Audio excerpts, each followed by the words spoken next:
En términos espirituales, el único juez es Dios. Ni usted ni yo somos jueces.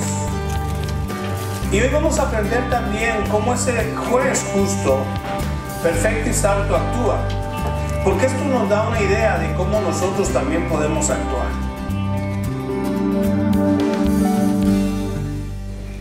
Si mi papel no es juzgar, entonces ¿cuál es mi papel? ¿Cuál es mi papel, Señor? Si yo no tengo la posición de ser juez, ¿cuál es mi posición entonces? Pero cuando leemos Romanos capítulo 2 nos damos cuenta de que el hombre sin Cristo está en serios problemas. Y eso no debería de enorgullecer, no debería de alejarnos de la gente. Eso debería de acercarnos como Dios se acerca a aquel que anda lejos de Él. Si mi posición no es juzgar, ¿cuál es mi posición? ¿Qué debo de hacer? ¿Nada? Esa no es la posición correcta, hacer nada. Pero si yo no soy juez sobre nadie, entonces, ¿cómo puedo actuar? El único Dios que existe en el universo es el Dios de la Biblia. Amén. No hay más Dios, no hay más dioses. La gente ha creado sus dioses y los ha hecho a su imagen y semejanza, a su conveniencia, a sus ideas. Pero ese no es el Dios verdadero. Es un privilegio, hermanos, es un honor conocer a Dios. Tener comunión con Dios. Es un honor que haya una relación eterna con Dios. Porque así es la relación que Dios crea. Es una relación permanente. Por siempre somos sus hijos. Yo sé que algunos piensan que pueden dejar de serlo, pero es imposible. El mismo Pablo lo dijo: nada nos podrá separar del amor de Dios. Nada, ni nadie. Amén. Gloria a Dios. Ni nosotros. Ni nosotros. Y entramos a ver a Dios como el juez justo. Y lo podemos ver a través de algunas características de su justicia. Algunos principios que nos ayudan a entender cómo es Dios juez justo. Y cómo lleva adelante sus juicios. Día con día. Hermanos, va a venir un día donde toda persona será juzgado. Y eso es algo que nos debe de preocupar. Cuando tú ves a una persona actuando mal, cuando tú ves a una persona infringiendo la ley, cuando tú ves a una persona haciendo lo malo, puedes pensar que tarde o temprano va a haber un resultado por sus acciones. Ves a una persona que está cerca de la cárcel, y no porque pasó por ahí, pero lo que está haciendo lo está llevando a problemas. Pronto va a estar en problemas, pronto va a estar en prisión. O hay gente que tú puedes ver, esta persona pronto va a morir si sigue así. Y hablando en términos espirituales, también nos debe de preocupar la condición del hombre. Nos debe de importar la condición del hombre. Y no es como aquel que ya agarró boleto, ahí que agarren los demás como puedan, ¿verdad? Yo estoy arriba del avión a ver cómo se van los demás. Nos debe de importar, nos debe de preocupar, nos debe de interesar y nos debe llevar a actuar. Actuar. Pero actuar de una manera constante, de una manera directa.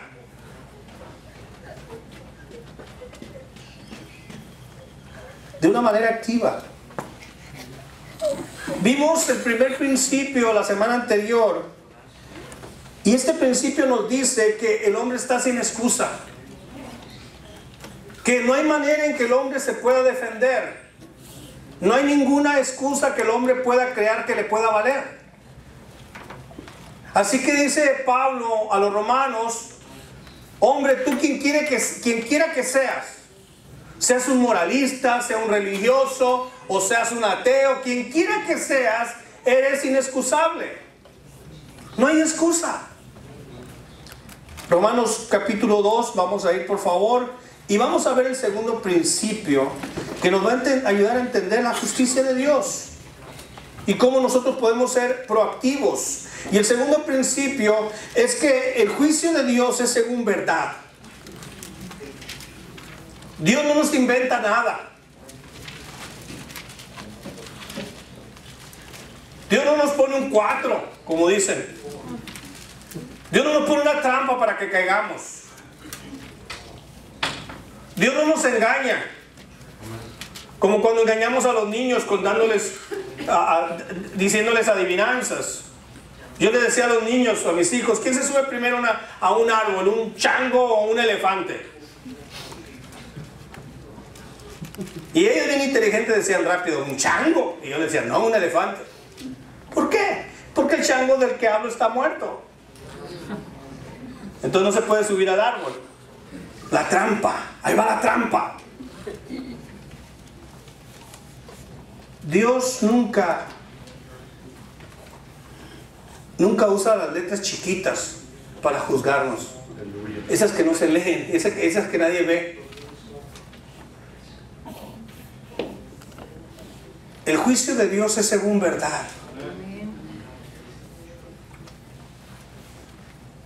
Toda persona que vaya al infierno es porque ahí tiene que estar. No debería, pero se lo ganó. Romanos 2:2 dice: mas sabemos que el juicio de Dios contra los que practican tales cosas es según verdad. ¿Qué cosas? Las cosas que vienen enlistadas arriba. Así que el juicio de Dios es según verdad, a diferencia de un juez humano que está limitado. Cuando se trata de conocer la verdad y averiguar la verdad de los hechos, el juez tiene límites. No lo sabe todo, no lo conoce todo, no lo discierne todo, pero además tiene que depender de testimonios de los hombres. Y esos hombres a veces mienten. A veces mienten, aun cuando están bajo juramento, mienten. Así que al decir la verdad, la gente puede fallar. Cuando le dicen: y vas a decir la verdad y toda la verdad y nada más que la verdad, lo juro. Y fallan. Y el juez puede fallar equivocadamente su juicio porque está basándose en testimonios de gente que a veces miente. Pero ese no es problema de Dios. Eso no es un problema para Dios. De que Dios no entendió, de que Dios no escuchó. Porque a veces uno va delante del juez y no lo quiere oír. Quiero ir al caso que sigue. Sí, pero es tu caso, sí, pero no te quiero oír a ti, ya quiero oír al que sigue. No le importa. A veces no le importa. De verdad tu caso no le importa. Una sola vez yo he ido ante un juez y casi al sentarme casi dice: el que sigue. Y yo quería exponerle, no quería oírme. A la tercera palabra ya estaba enfadado. Y pensé: mejor no hubiera venido delante del juez. Mejor hubiera pagado la multa y se acabó. Porque yo iba creyendo que iba a ganar. Hubiera ganado si me hubieran escuchado. No es el problema con Dios. Dice la Escritura que la verdad, que los hechos están, que todas las cosas están abiertas y desnudas delante de Él. Todas las cosas. Él no necesita que tú vayas de testigo ni que jures. No necesita eso. Dios no necesita entonces haber visto personalmente el crimen y todo el pecado que hayas cometido para que pueda saberlo o entenderlo, juzgar correctamente. Él conoce todos los hechos. Hebreos capítulo 4, versículo 12 y 13 dice que Él conoce absolutamente todo. Y mire este pasaje de Hebreos 4 conmigo, por favor. Y dice así el versículo 12: porque la palabra de Dios es viva y eficaz, y más cortante que toda espada de dos filos, y penetra hasta partir el alma y el espíritu, las coyunturas y los tuétanos, y discierne los pensamientos y las intenciones del corazón, y no hay cosa creada que no sea manifiesta en su presencia. Antes bien, todas las cosas están desnudas y abiertas a los ojos de aquel a quien tenemos que dar cuenta. Pero los seres humanos vivimos pensando que yo no le debo de dar cuenta a nadie y que nunca le voy a dar cuenta a nadie, y resulta que la gente siempre necesitamos estar dando cuentas.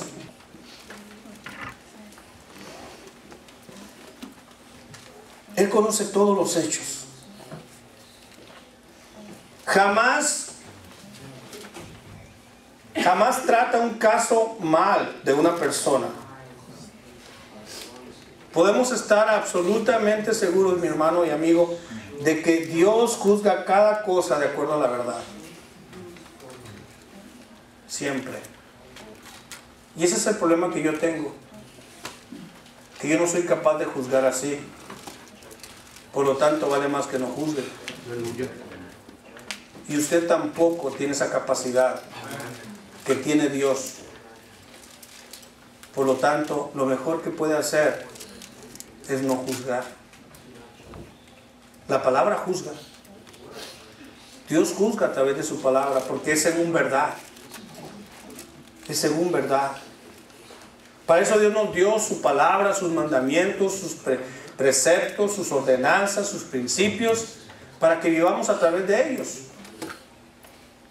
Pero otro principio que tenemos en el versículo 3: y piensas esto, hombre, tú que juzgas a los que tal hacen y haces lo mismo, que tú escaparás del juicio de Dios.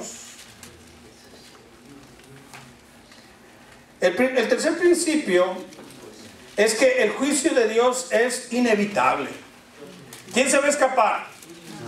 Nadie. La gente tiene una idea de que cuando alguien se muere, ya todo se le pinta color rosa o azul. Ya todos los problemas se le acabaron. Bueno, aquí en la tierra sí, pero allá no. Los verdaderos problemas van a empezar. Por eso tenemos que ser activos y proactivos en cuanto a compartir el mensaje, las buenas noticias de que el que esté en Cristo no tiene condenación. Y yo no sé si usted vive como un justo condenado o un condenado justo. Pero hay gente que vive como si estuviera condenada por Dios. Y se le olvida que en Cristo no hay ninguna condenación. Y siempre están sufriendo y sufriendo. El fruto del Espíritu no es sufrir. En la lista de 9 aspectos no dice sufrir. Dice amor, gozo, paz, paciencia, benignidad, bondad, fe, mansedumbre y templanza. Y yo no encuentro sufrimiento, dolor, angustia y congoja.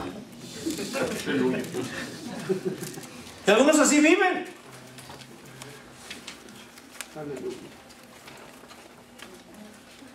El juicio es inevitable sin Cristo. Pero en Cristo es absolutamente evitable. Evitable para nosotros, pero entienda que el juicio es inevitable de tal manera que Cristo fue a la cruz, porque fue en Él juzgado usted y yo. Gracias, Señor. No fue de a gratis en un sentido. Alguien pagó por mí. Alguien fue juzgado por mí. Alguien murió por mí, porque la paga del pecado es muerte. Esto es justo. Y como Dios no quería la muerte del impío, entonces murió su hijo. Como Dios no quería tu muerte ni mi muerte, entonces Dios envió a su Hijo y Él murió por nosotros. Porque el juicio de Dios es inevitable. La respuesta a esta pregunta es obvia. No, no hay escape. No hay escape. Si una persona piensa que puede escapar al juicio de Dios, está equivocada. Hay gente que piensa que porque no cree en Dios, ya evitó el juicio. Alguien piensa que no hay juicio y ya evitó el juicio porque piensa que no hay juicio. El juicio es inevitable. Sin Cristo. Pero en Cristo todo cambia. No existe el crimen perfecto. Dios es lento para la ira, pero nadie puede quebrar la ley de Dios y salir airoso. Miren, los hombres pueden eludir la justicia humana, pero nunca van a escapar de la justicia divina. Jamás. Hay mucha gente que ha quebrado la ley en la calle. Hay mucha gente que ha hecho fraude, hay mucha gente que ha matado, hay mucha gente que está vendiendo drogas, está haciendo muchas cosas malas y jamás la han fichado y jamás se ha parado en una prisión. Y cada día es peor porque piensa que puede eludir la justicia. Y a lo mejor la puede eludir en esta tierra, pero la justicia de Dios jamás podrá ser eludida. Jamás. Si bien la frase el juicio de Dios puede referirse al contenido del juicio, pero el énfasis en la palabra de Dios es que hay un día de juicio. Dios tiene una fecha. Dios tiene un día determinado donde Dios juzgará a todos los hombres. Al que ha estado sin ley, sin ley. Al que está bajo la ley. Pero todos los hombres serán juzgados. Eso nos dice su palabra. El versículo 5 declara: pero por tu dureza y por tu corazón no arrepentido, atesoras para ti mismo. Fíjense, atesoras. Estás atesorando, estás guardando de una manera tan segura que no se te va a escapar, que no se te va a ir. Ahí la tienes atesorando. Por tu dureza de corazón y tu corazón no arrepentido, atesoras para ti mismo ira para el día de la ira.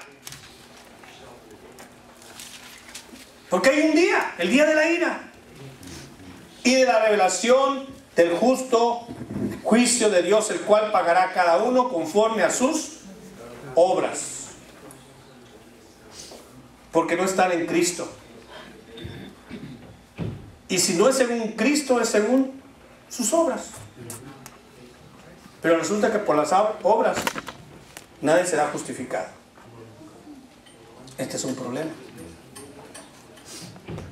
Entonces, mis hermanos y mis amigos, Dios no está amenazando como algunos padres amenazan a los hijos, ¿verdad? O el marido a la mujer, amenazan a ver si cambian de parecer, ¿verdad? Amenazan a ver si proceden de otra manera, amenazan a ver si dejan de hacer aquello, amenazan a ver si empiezan a hacer lo que deben, y solamente son amenazas. Y especialmente los hijos le tienen también toman la medida de los padres, que saben que son puras palabras, que son puras amenazas. Pero las amenazas quieren lograr un cambio, pero cuando Dios amenaza con que habrá un juicio, no es para que nosotros solamente tratemos de cambiar. No depende, mi hermano y mi amigo, de ninguna circunstancia, ni de la futura dirección que el hombre tome para ver si hay un juicio o no. Habrá un juicio. Habrá un juicio. La Biblia habla del juicio del gran trono blanco. Habrá un juicio. Habrá un día de juicio. Y nadie se va a escapar si no está en Cristo. Y sigo repitiendo esto, porque el que está en Cristo no hay ninguna condenación para él. No hay. Pero la gente que está afuera sin Dios, o aquí adentro sin Dios, y no está en Cristo, lo que le espera es el juicio. Ese juicio, según verdad, ese juicio es inevitable. Entonces, por lo menos yo no quiero ir a juicio. Si así son las cosas, el hombre no debería de alejarse de Dios. Al contrario. Y piensas esto, verso 3, oh hombre, tú que juzgas a los que tal hacen y haces lo mismo, que tú escaparás del juicio de Dios. Es imposible escapar. Es imposible. Y si es imposible escapar, entonces lo que tenemos que hacer es exactamente lo contrario. Me debo de acercar a Dios. Porque mi vida cada día me aleja más de Dios. Y arrepentimiento significa que giro y empiezo a acercarme a Dios. Empiezo a acercarme a Dios. Y esto es arrepentimiento. Tiene que haber un corazón arrepentido, dice el versículo 4. O menosprecias las riquezas de su benignidad, paciencia y longanimidad. Habla de tres cosas a través de las cuales Dios trata con nosotros. Y dice que hay gente que menosprecia las riquezas. De esa riqueza del trato de Dios contigo y conmigo. La gente menosprecia esa riqueza, porque esa riqueza nos debería de impulsar a algo. Miren lo que dice la siguiente parte del verso 4. Ignorando que su benignidad te guía al arrepentimiento. Cuando tú ves la bondad, la paciencia, la longanimidad y la benignidad, que ahorita lo voy a explicar, esa riqueza de Dios guía un corazón, guía una vida, guía una mente al arrepentimiento. Cuando considera cómo es Dios a pesar de cómo somos nosotros, cuando considera cómo trata Dios con nosotros, entonces esa manera que es Dios, si yo veo a Dios como es, entonces lo que va a provocar en mí, lo que va a lograr en mí, según el versículo 4, una guianza al arrepentimiento.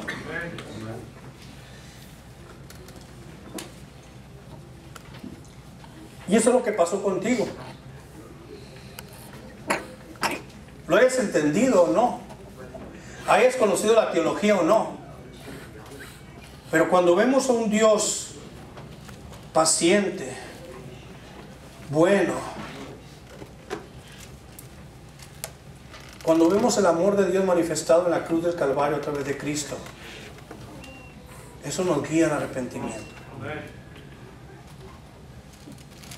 Y es lo que la gente que tú conoces o que vas a conocer necesita también. Ver estas características de Dios. Ver en su vida este trato de Dios. Ver a través de tu propia vida cómo te trata Dios. A través de tu propio testimonio cómo te trata Dios. Y que lo guíe el arrepentimiento también. Por eso decimos que el hombre no debería de alejarse de Dios, sino voltear a Dios. Y esto es arrepentimiento. Y explicando rápidamente estas tres palabras que dice: o menospreciáis las riquezas de su benignidad.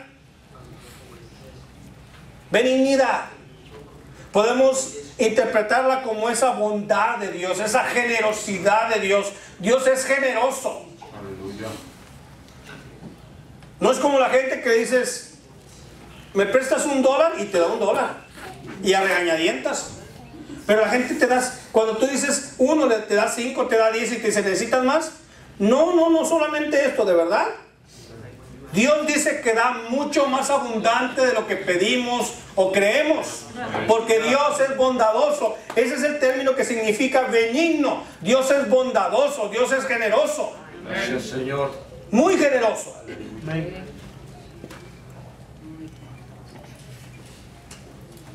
Hay gente que piensa que tiene menos de lo que merece. Escúchame, tienen más.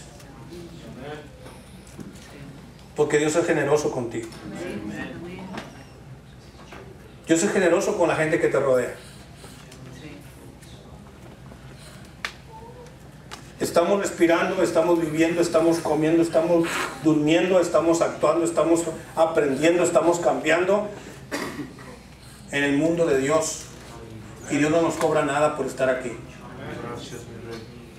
Todos o pagan renta o pagan algo de su casa, todos pagan donde viven, a no ser que la hayan pagado. Y Dios no nos cobra nada por vivir en su mundo, por respirar su oxígeno.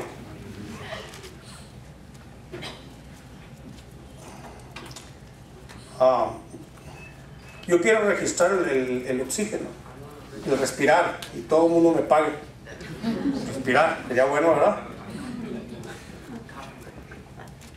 La benignidad de Dios, mi hermano, no solamente está en ti, se extiende a todos los hombres. Y lo más maravilloso es que esa bondad y esa generosidad de Dios no se acaba porque nos den abundancia a nosotros, o no se nos va a menguar o disminuir porque es bondadoso y generoso con otro. Él es generoso con todo el mundo. Él puede ser generoso, bondadoso con aquella persona que aún no le conoce todavía. Así nos dice su palabra en Mateo 5 y Hechos capítulo 14. No lo busque. La segunda palabra es paciencia. Es como cuando usted le necesita darle una tunda a su hijo y no se la da todavía.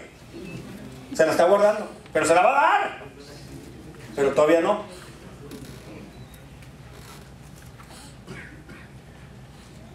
Y en serio, paciencia significa que Dios retiene su juicio.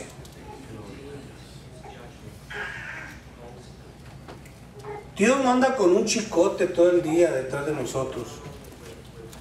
Y a la primer error que cometemos, ¡zas! ¡Zas!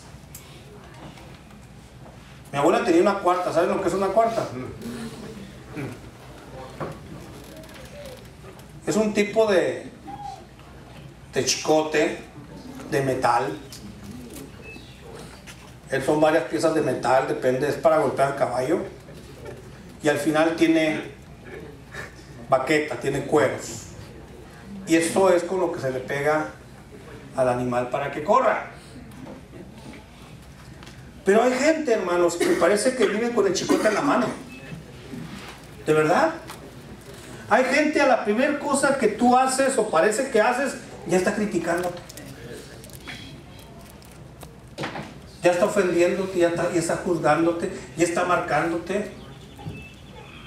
Y eso es terrible, especialmente cuando es contra los hijos. Imagínate si Dios estuviera con su chicote, con su cuarta todo el tiempo, y cada vez que cometes un error, o cada vez que desobedeces, o cada vez que no haces su voluntad, te golpea. Y te golpea, y te golpea, y te golpea, y te golpea. ¿Sabes qué? Cada noche tú no podrías dormir en tu cama. Yo no podría dormir en mi cama de cada golpe que Dios me da por cada cosa que hago mal o dejo de hacer. Y ahí es donde vemos que hay gente que cree que es Dios y cree que Él es juez cuando no lo es. Así que deja de golpear a tu prójimo. Deja de golpear a tu prójimo, deja de criticar a tu prójimo, deja de juzgar a tu prójimo, deja de hablar mal de tu prójimo, deja de ver lo que hay en el ojo de tu prójimo, fíjate en lo que hay en tu ojo. Fíjate en lo que hay en tu ojo para que lo saques de tu ojo y entonces puedas ver.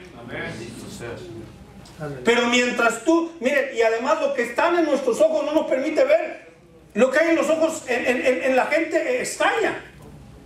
Estamos nublados, estamos incapaces porque nuestro propio ojo nos acusa, nuestro propio ojo nos limita.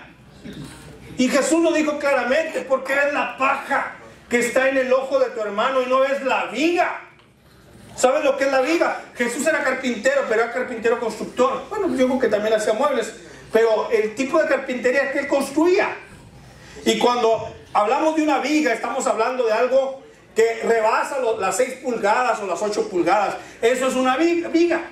Así que ellos ponían viga para sostener las casas. Las vigas principales sostenían las casas, los techos. Entonces dice, imagínate en un ojo una viga.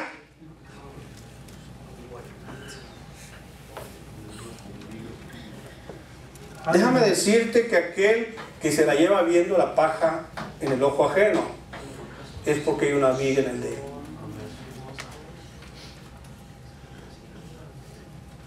Es porque hay una viga en su ojo. Porque si entendiera que Dios es el único juez justo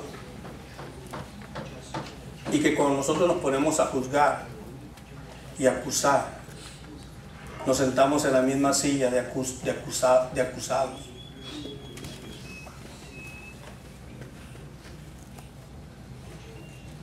Entonces, la paciencia de Dios significa que Él retarda sus castigos. ¿Llegan? Sí. ¿Pueden llegar? Sí. Pero no está diariamente castigándonos, diariamente juzgándonos. Él retarda sus castigos, esperando de ti y de mí un arrepentimiento. Sí, Señor, gracias. Él detiene su castigo. Él no juzga de inmediato el pecado, pero lo va a juzgar, créemelo. No de inmediato, pero lo va a juzgar. En el día del juicio, todo pecado será juzgado. Y la tercera palabra es longanimidad, que no la usamos mucho. Longanimidad no solamente es ejecutar algo, o como decimos la paciencia. La longanimidad significa que Dios toma tiempo para enojarse. Nosotros le llamamos a Carlos de Sonora a la gente que se enoja muy fácilmente. Decimos, eres un chiltepín. Un chiltepín, rápido se enoja. ¿Usted conoce a alguien así? ¿Ah? Rápido, es un cerillito, dicen, ¿verdad? Nomás le hacen así, se prende. Ya está ardiendo. Dios no está ahí lanzando dardos de fuego. Dios no está ahí mandando rayos, ¿verdad? Y castigando porque ya está enojado, encolarizado, ya está tan molesto. A la primera es colérico, a la primera que hace y está lanzando, ¿verdad? Juicios. No. Dios muestra longanimidad, toma tiempo para enojarse, es lento para la ira. No lo enojamos fácilmente. Si así fuera, yo ya estuviera muerto. Y usted antes. Digo, si nació antes que yo, si nació después. Hermano, de verdad. Eso es cierto. Esto no significa que Dios nunca se enoja. Esto no significa que Él jamás se enoja. Lo que está diciendo es que Él es lento para enojarse. Lento. Pero créame que la longanimidad de Dios no va a durar para siempre. No va a durar para siempre. Por eso, aprovechemos su benignidad, paciencia y longanimidad. Y aprovecharla significa que éstas me guíen al arrepentimiento. Porque si no me guía al arrepentimiento, a un corazón, a una vida arrepentida, esto tarde o temprano, o mejor dicho, a su tiempo, llegará el juicio sobre mí.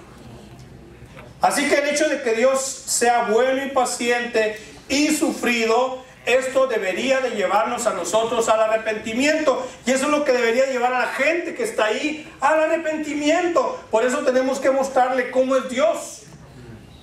Cómo es Dios. Cómo Dios es bondadoso, cómo Dios es generoso. Usted tiene que mostrarle a la gente a través de su vida que Dios es generoso, que Dios es bondadoso, que Dios es paciente, que Él no se enoja rápidamente, que Él es lento para la ira. Pero que esto va a llegar un momento en lo cual va a terminar. Pero mientras esto ocurre y Dios se presenta así delante de ti, te debe de guiar al arrepentimiento. Y a mí también. Y a mí también.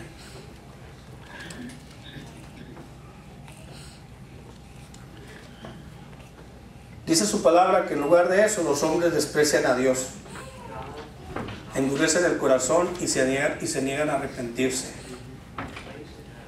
Sin embargo,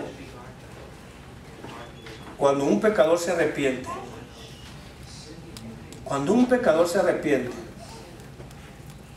hay fiesta en el cielo. Si usted lee la palabra de Dios desde Génesis hasta Apocalipsis, usted no va a encontrar otra razón por la cual hacen fiesta en el cielo. No digo que no hay, pero ninguna cosa es relevante como para hacer fiesta. La única razón por la cual en el cielo están de fiesta es cuando un pecador se arrepiente. Así que provoque usted fiesta en el cielo. Provoque usted fiesta en el cielo. Porque si usted no se arrepiente, por usted no hay fiesta en el cielo. Hay fiesta por otro, pero no por usted.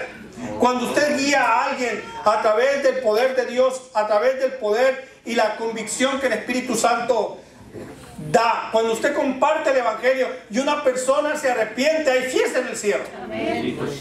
Es la única manera. Mire lo que dice Lucas 15, 7.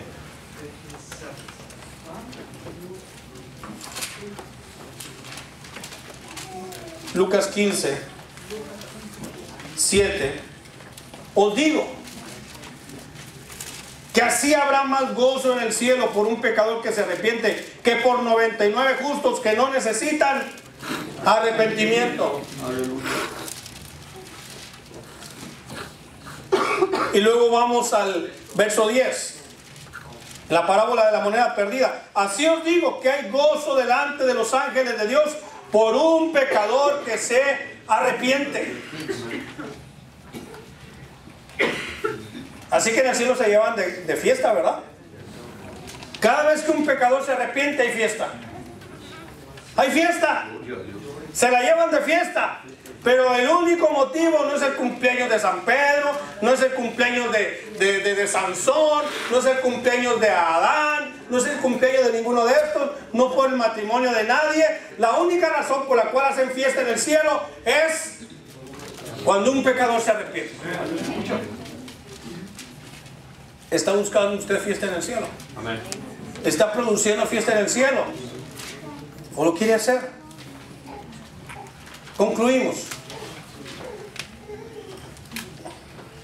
Otro principio final es que Dios castiga a quienes hacen mal.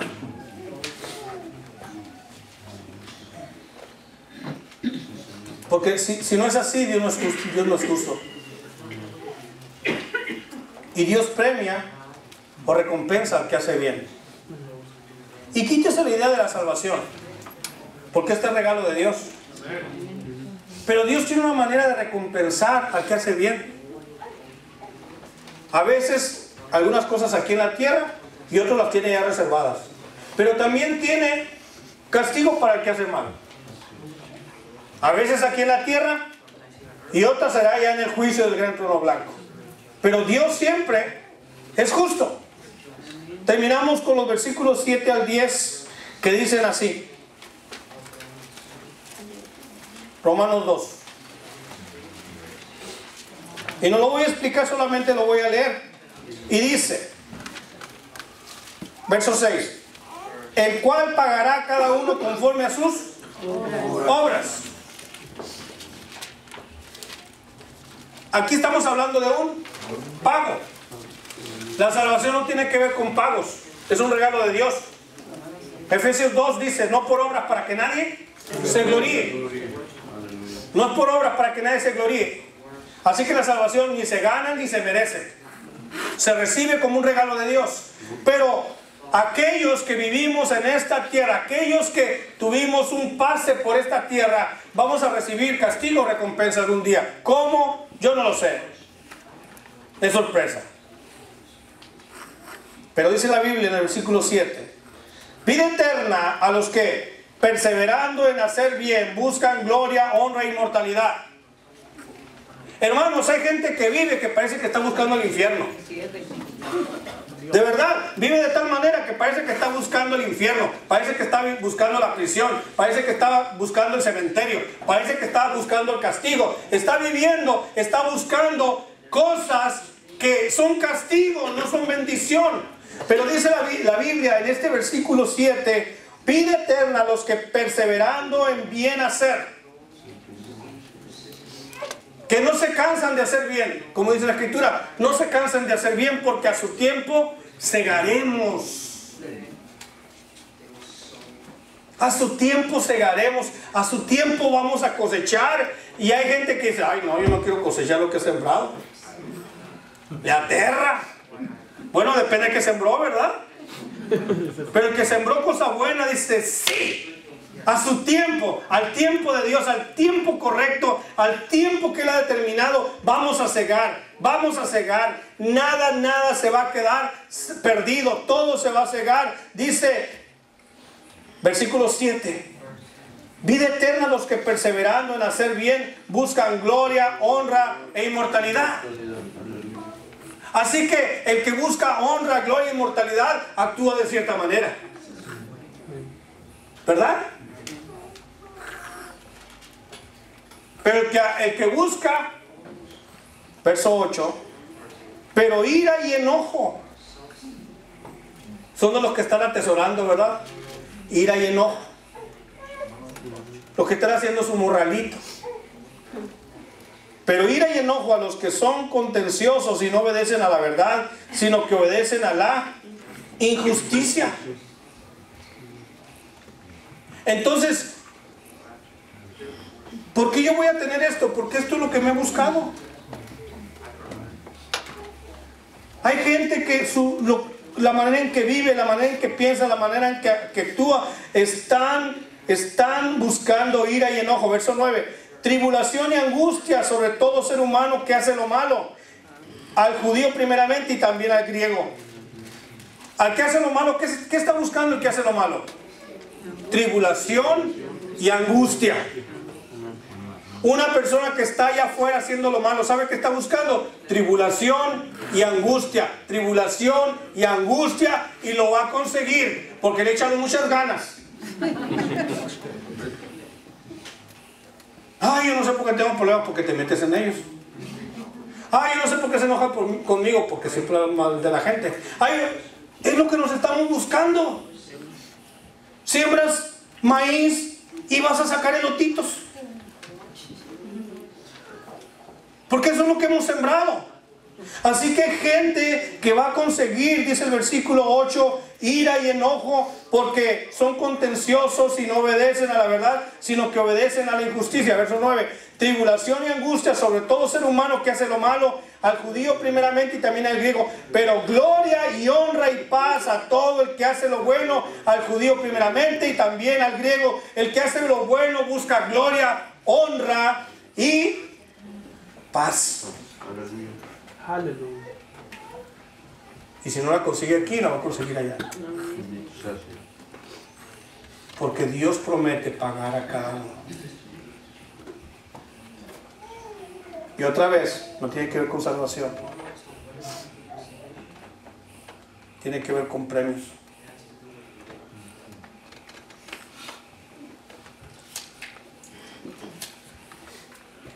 ¿Qué estamos buscando? Al salir a la calle, ¿qué buscamos? ¿Qué nos estamos creando? ¿A qué nos estamos acercando? El hombre se está acercando a ira, enojo, tribulación y angustia cuando está haciendo lo malo. Pero el Hijo de Dios, que persevera en bien hacer, está buscando gloria, honra, inmortalidad y paz. Estas cosas se consiguen en una manera de vivir y las otras en la otra manera de vivir. Al final de cuentas, Dios es justo. Eso es lo que le tenemos que comunicar a la gente. Y quiero que te vayas con este pensamiento de Romanos 8.1, ahí mismo en Romanos, que lo he repetido 2 veces esta mañana.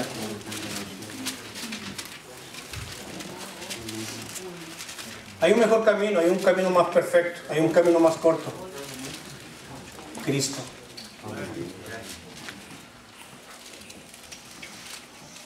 Tú necesitas a Cristo. El hombre sin Dios allá necesita a Cristo. La única manera de evitar este juicio es estar en Cristo. Pero tenemos que hablar en Romanos 2 del juicio, porque el juicio es real. El juicio sin Cristo es inevitable. Aunque parezca una redundancia, el juicio es justo. Y la gente que está sin Cristo irá a Él, crea o no, quiera o no. Y así como alguien te dio un mensaje a ti de que nosotros podemos escapar a ello a través de Jesús, tú también y yo también necesito decirle a alguien que en Cristo no hay condenación y no hay juicio. Que para el Hijo de Dios hay otra clase de juicio. Un juicio de recompensa y no de castigo. La misma palabra de Dios dice que un día iremos con todas nuestras obras, con esas toneladas, si pudiéramos hablar de toneladas, ¿verdad? Con esas toneladas de obras, todo lo bueno que según nosotros hemos hecho, todo el bien que hemos hecho, y todo eso dice la Escritura que va a pasar por fuego, y el fuego lo va a consumir. Si aquello era madera, heno, hojarasca, el fuego lo va a consumir. Pero si aquello era oro, plata, piedras preciosas, el fuego lo va a purificar. Y de esas toneladas, hermanos, no sé si saldrá 1 gramo o 2. Pero de esto será nuestra recompensa. Gloria a Dios. Ese es el tribunal de Cristo. El tribunal de recompensa para el Hijo de Dios. El otro es el juicio del gran trono blanco, donde cada quien recibirá según sus obras, sean buenas o sean malas, y en el cual nadie podrá ser justificado. Hay gente que dice, bueno, ya Dios sabrá qué hace conmigo en aquel día. Uy, imagínense.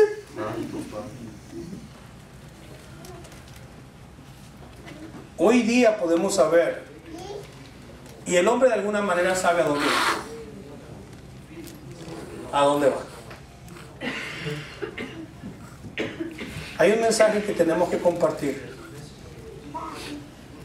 Hablamos de la benignidad, paciencia y longanimidad de Dios. Y es algo que Dios comparte con nosotros. ¿Qué tanto somos nosotros así? ¿Qué tan generosos y bondadosos somos con el prójimo? Bueno, es que yo no sé por qué la gente no se convierte. ¿Qué tan bondadoso y generoso eres con el prójimo? Yo no sé por qué la gente no me escucha. ¿Qué tan tardo eres en querer acusar? ¿Qué tan paciente eres con tu prójimo? Pues yo no sé por qué la gente no quiere escuchar qué tanta longanimidad mostramos, qué tanto detenemos el enojo y la ira, qué tan lentos somos para esto, esperando que la gente se arrepienta. Dios así nos trata. Y nosotros no podemos hacer menos. Si queremos que la gente se arrepienta y venga a Cristo, tenemos que actuar como Cristo. Porque la manera en que tú estás actuando a veces o yo estoy actuando a veces no va a atraer a nadie a Jesús. Si seguimos empeñados en estar juzgando al mundo, nadie va a venir a Cristo. Nadie quiere estar con aquel que le juzga. ¿O sí? ¿Sí? ¿Usted quiere estar con la gente que le critica, que le juzga? No, gracias. Te lo regalo. Quédate con él. Y por eso hay gente que pierde amistades, ¿verdad? Hasta pierde a la familia. Y pierde oportunidades. de influir en una vida para que ésta venga a Cristo. El juicio, la crítica, etcétera, no produce arrepentimiento. No guía al arrepentimiento. La bondad, la paciencia y la longanimidad sí guían al arrepentimiento. Queremos que la gente que está a nuestro alrededor se arrepienta, usemos estas cosas. Queremos que la gente que está en nuestra propia casa se arrepienta, usemos estas cosas. Queremos nosotros arrepentirnos, veamos cómo es Dios con nosotros. Pongámonos de pie para orar.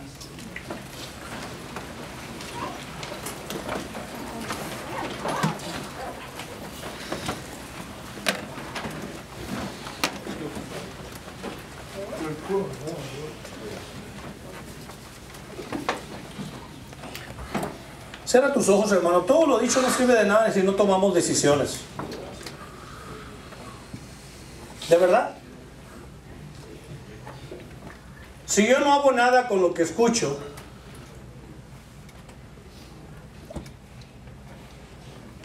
solamente me hace más responsable. Más responsable. ¿Qué has escuchado esta mañana que ha tocado tu corazón?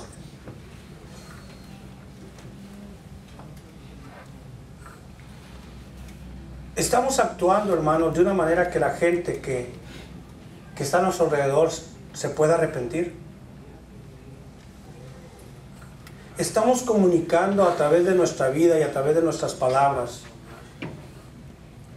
ese mensaje de perdón, de amor, de paciencia, de bondad de Dios. Estamos compartiendo el mensaje de la cruz. Los que se pierden ese mensaje es locura, pero los que se salvan es poder de Dios. Cuando vemos que estas cosas guían al arrepentimiento, yo me pregunto, ¿no nos tendremos que arrepentir nosotros de no mostrar estas cosas a nuestro prójimo? No tenemos que arrepentirnos de ser tan juzgones, tan criticones, y con esto no aportar nada para que la gente venga a Cristo. Al contrario, los alejamos de nosotros, pero no es lo peor, los alejamos de Cristo. Los alejamos de Cristo. Se nos olvida cómo anduvimos sin Cristo. Se nos olvida cómo penábamos sin Cristo, dábamos lástima, dábamos pena, menos para Dios, porque Dios no nos quiere ni lástima ni pena, Dios nos ama. La gente que te rodea no necesita lástima ni pena, necesita amor, el amor de Cristo. Y que mostremos esa paciencia, esa generosidad, esa bondad, ese lento para molestarnos, para enojarnos. Y si nos deberíamos de enojar y molestar es con nosotros mismos. Es tiempo de arrepentirnos. Porque si nuestro corazón está arrepentido y vive arrepentido delante de Dios, nuestro prójimo también lo hará. Necesitamos reconciliarnos verdaderamente con Dios para que nosotros nos convirtamos en agentes de reconciliación. De reconciliación. Padre Santo, allá afuera hay un mundo que necesita nuestra paciencia, nuestra generosidad, nuestra lentitud para enojarnos.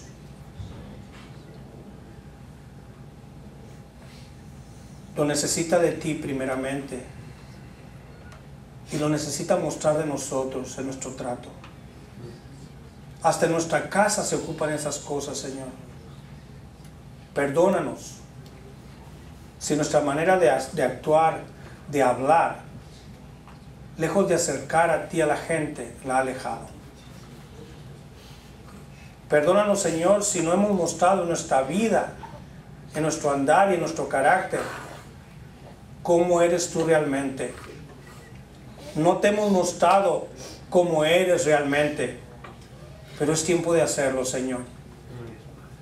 Gracias por ser justo. Y eso, Señor, nos lleva a entender la urgencia de comunicar tu evangelio. Porque si la gente no conoce el evangelio, no conoce la salvación, tendrá juicio. Ciertamente, no es por mi causa, pero tengo un mensaje que compartir. Señor, a través de mi vida y a través de mi boca. Dios, ayúdame para que a partir de este día, a partir de este lugar, a partir de este momento, sean personas que llevan a otros al conocimiento tuyo, a un corazón arrepentido. Porque a un corazón contrito y humillado no despreciarás tú, Dios. Ayúdanos, te lo pedimos en el nombre de Jesús.